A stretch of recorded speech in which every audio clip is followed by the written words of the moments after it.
નમસ્તે બાળકો, ચાલો આજે આપણે કઈ રમત રમવાના છે? ધજારોપ. બરાબર? તમે બધા હાથમાં ધજા લઈને ઊભા છો અને એક હાથ આગળ છે, બરાબર? અને આગળ બે ગ્લાસમાં રેતી ભરેલી તૈયાર જ છે. હવે અહીંયાથી મેડમ કહે કે 1 2 અને 3 આમ જ્યારે બોલે ત્યારે આગળવાળા જે બાળકો છે એ દોડીને આવશે ને ગ્લાસમાં ધજા રોપશે. ધજા રોપીને પાછું દોડીને જગ્યા ઉપર જવાનું અને જે પાછળ બાળકો ઊભા છે એને શું કરવાનું? તાળી આપવાની.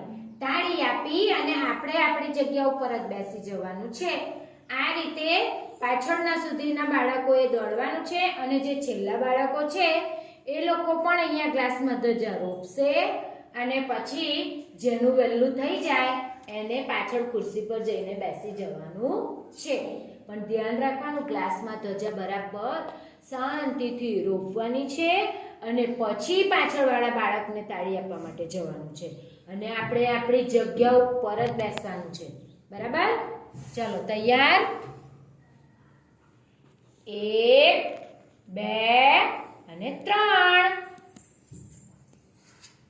વાહ ભાઈ વાહ, સરસ. વાહ ભાઈ વાહ, બહુ સરસ. અરે વાહ ભાઈ વાહ, અરે વાહ ભાઈ વાહ, બહુ સરસ, બહુ સરસ.